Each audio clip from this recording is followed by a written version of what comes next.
Aceitem a paz do Senhor, meus irmãos. Quem sauda todos vocês é a sua irmã em Cristo, Daniela Souza. E eu já estou passando aqui. Primeiramente, quero agradecer a todos vocês que são inscritos no canal, que têm acompanhado a palavra de Deus que tem sido aí postada no objetivo de alcançar vidas e de ajudar pessoas, porque nós já chegamos ao primeiro 1.000 inscritos do canal, isso mesmo, chegamos a 1K do canal, mas continue compartilhando, continue levando a palavra de Deus para vidas. Eu quero, neste momento, falar com todos vocês sobre os 3 inimigos mortais que o cristão deve ter muito cuidado. Tiago, capítulo 4, versículo 7 diz: Sujeitai-vos, pois, a Deus, resisti ao diabo, e ele fugirá de vós. O primeiro tópico que eu trago aqui para vocês, do primeiro inimigo mortal, é a serpente. Nós vemos aqui em Gênesis, capítulo 3, versículo 2, e disse a mulher à serpente: do fruto das árvores do jardim comeremos, mas do fruto da árvore que está no meio do jardim, disse Deus: não comereis dele, nem nele tocareis, para que não morrais. Essa serpente que a Bíblia mostra aqui e que nós vemos dentro da tradução, todos nós sabemos, né? Ela pode nos levar a gerar grandes problemas, porque se nós vemos ali foi o que? A falta da obediência a Deus, né?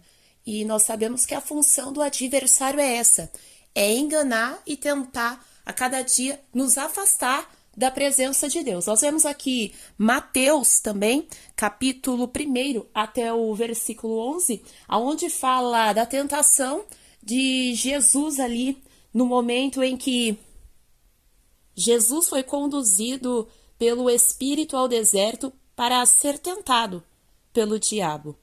A gente vai ver na palavra do Senhor que, tendo ele jejuado 40 dias e 40 noites, e depois ele teve fome, porque, como nós sabemos, era corpo carnal, porque ele veio na terra sendo 100% Deus e sendo 100% homem também.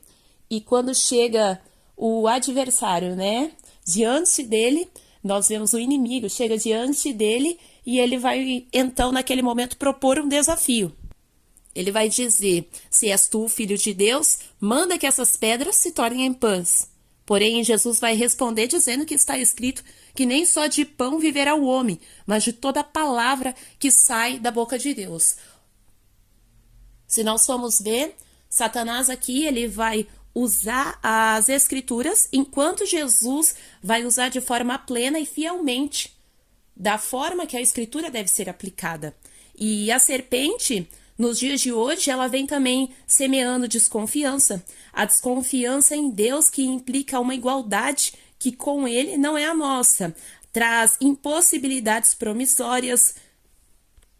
E nós sabemos em que ela não vai trazer a liberdade que foi prometida em Cristo Jesus e conforme está na palavra, mas ela vai acabar trazendo o quê? É a tristeza, né? A aflição de espírito, porque sabemos que esse é a função do adversário, trazer aflição de espírito, trazer confusão, mas nós sabemos que o nosso Deus, ele veio para trazer o quê? Liberdade em Cristo, mas quando diz liberdade em Cristo, não significa também que pode sair fazendo tudo. Liberdade em Cristo para viver uma vida plena em Deus e obediência à sua palavra.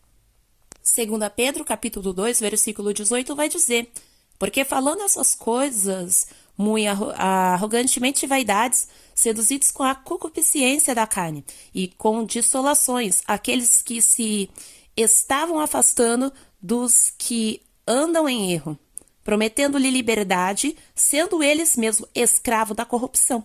Porque de quem alguém é vencido, do tal faz bem o escravo. A palavra do Senhor aqui, ela traz com muita clareza, né? Aqui nós vemos o segundo inimigo mortal, é o segundo tópico, que é a natureza pecaminosa, o velho homem, quando tomamos a nossa cruz e seguimos a Jesus. Marcos capítulo 8, versículo 34 vai dizer: E chamando-se a si a multidão com seus discípulos, disse-lhe: Se alguém quiser vir após mim, negue-se a si mesmo, tome a sua cruz e siga-me. Quando aqui a palavra do Senhor ela está dizendo tomar a sua cruz e siga-me, significa o ato do arrependimento e abandonar até mesmo costumes que não agradam ao Espírito Santo de Deus, condutas a qual não condizem com a palavra de Deus. É viver uma vida de um verdadeiro arrependimento, morrer para o pecado. Se nós formos ver aqui, Jesus mostra ele sendo o sacrifício dele perfeito para nós. Nós vamos ver aqui que Pedro vai dizer: porque para isso sois chamados, pois também Cristo padeceu por nós, deixando-nos o exemplo para que sigais as suas pisadas, o qual não cometeu pecado, nem na sua boca se achou engano. Quando um homem comete um pecado, ele se torna escravo dele. Nós vamos ver aqui João, capítulo 8, versículo 34 ao 36, que vai mostrar com mais clareza o versículo para nós entendermos melhor.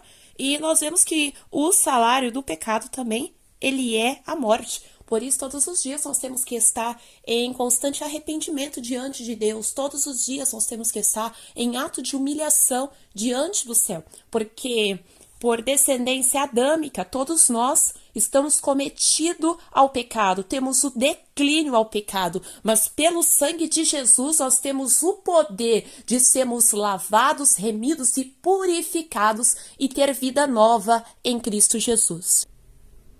O terceiro tópico que nós vemos aqui do inimigo mortal é os falsos mestres. Nós sabemos que causa divisão aonde a unidade deve se existir. Acaba trazendo conflito entre pessoas muitas das vezes.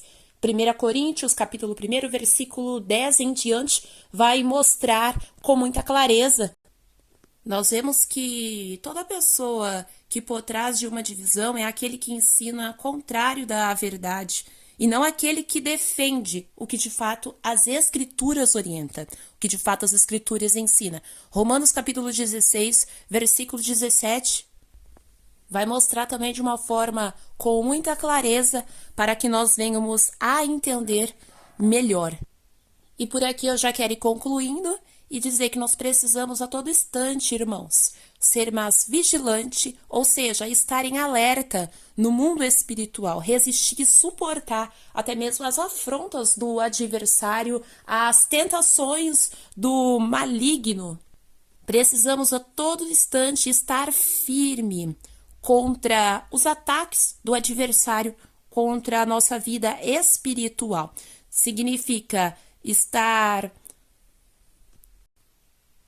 em ato de perseverança, em meio àquilo a qual nós aprendemos com a palavra de Deus. Atos capítulo 2, versículo 42, para nós encerrarmos, diz: e perseverando na doutrina dos apóstolos, na comunhão do partir do pão e nas orações. É o que não pode faltar sobre a nossa vida. É perseverança na oração, perseverança na vigilância e naquilo que nós aprendemos com o Senhor e a tua palavra. Que Deus abençoe a sua vida. Compartilhe este vídeo com os seus amigos para que nós possamos alcançar mais vidas com a palavra de Deus. Que Deus abençoe. A paz do Senhor Jesus.